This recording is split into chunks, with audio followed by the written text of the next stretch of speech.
This is day two at WHX World Health Expo. Today, a lot was spoken about, from patient health to hospitals to investment. Woo! I can't say too much. You just need to be here. But for now, let's see what it felt like to be here today. Come with us.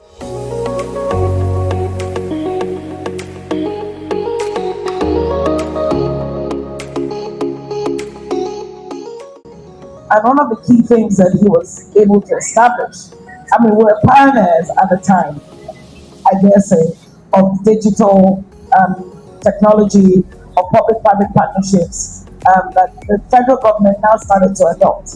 And one of the key things that we sort of identified at the time was a lack of understanding and also delineation of roles and responsibilities. When private sector come in, there is no real mapping, right? And not proper mapping is done at the time for people to understand what the value chain actually is. Today, day two at WHX, it's been amazing. And yes, we had sessions. In the sessions, we discussed about investment in our healthcare system. And one of our amazing, brilliant doctors spoke, Dr. Shadi. I'm standing right next to her.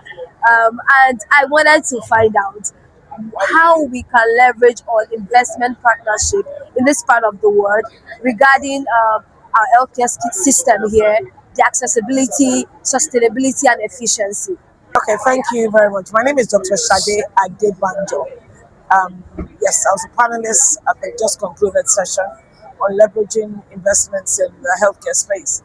And just to answer your question really quickly, the number one thing for attracting investors is have a strong business case, meaning that whatever product, service, or technology you're bringing in must be applicable, must be adaptable, and must be affordable to the general population. And you cannot do that if you haven't done a proper mapping of your space, understanding the culture, understanding the systems, and understanding how governance works in this part of the world. Any good investor would like to look at the profit. What is the return on investment for me? And again, in terms of what's the value for money, in terms on the demand side. So everybody's looking to increase efficiency in the healthcare space. If you're bringing an innovation, the innovation must increase efficiency. One, must be affordable in terms of cost reduction, and three, it must improve patient outcomes.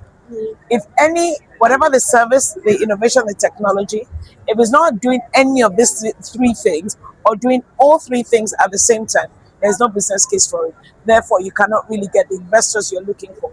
Once you're able to structure your product, be it a service or an actual physical product, infrastructure, or whatever, to actually address all these three critical areas in the healthcare value chain, then you won't have a problem with getting investors.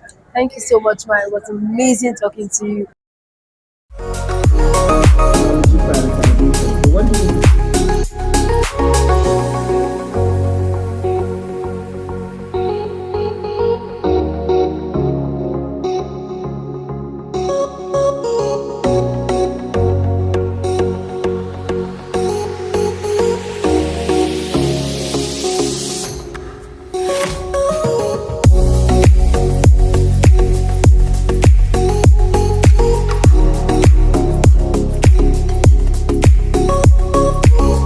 Dealing then with infectious diseases. Now we're still dealing with infectious diseases, but we're also dealing now with the non-communicable diseases, which are in many ways even more complex in terms of how to look after.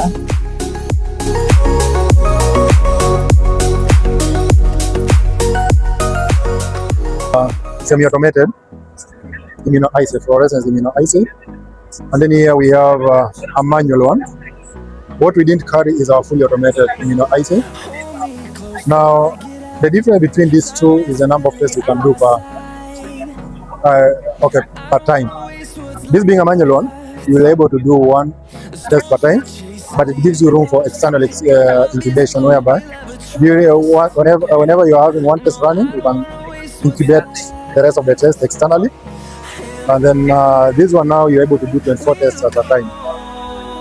Yeah, so we do recommend this for facilities that run tests less than 100 per month, and then we recommend this for facilities that run over 200 tests per month, or let's say over 100 tests per month. And then on the other side, this is our microbiology diagnostic system. We use this for respiratory diagnosis, like influenzas, HPVs, and the likes. Yeah, so it comes with the cassettes. Normally, it's 3 types of cassette. Yeah, for respiratory, we have these cassettes, and then we have for STL cassettes and HPV cassettes.